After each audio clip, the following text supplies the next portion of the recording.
In Acts 17, the Apostle Paul wants to reach out to non-believing Gentiles.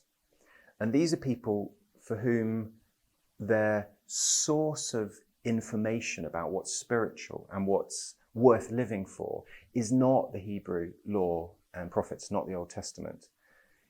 Where that's the case, where he's reasoning with Jews in the synagogue, he'll start with the Old Testament scriptures, proving that Jesus is the Messiah and the Christ. But where he's seeking to reach Gentiles, he'll start with their philosophical landscape, their stories.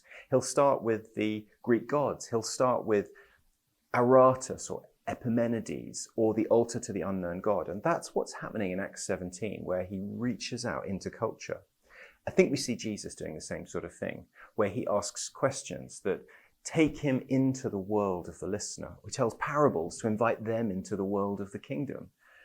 Where we see God reaching out, I think we see God contextualizing and going to where individuals are. God doesn't, I think, reach out to any two individuals in the same way. And so the rationale for using art and culture, movies, film, literature in our outreach is that we're mirroring and following Jesus' example, God's example, and Paul's example in using culture to communicate and to make sure that the gospel is not just heard, but it's understood. People get why it's a message of hope and life and truth.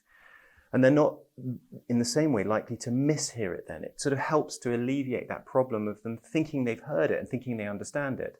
But if we can communicate it in their stories and through their concepts, then they'll hear it afresh.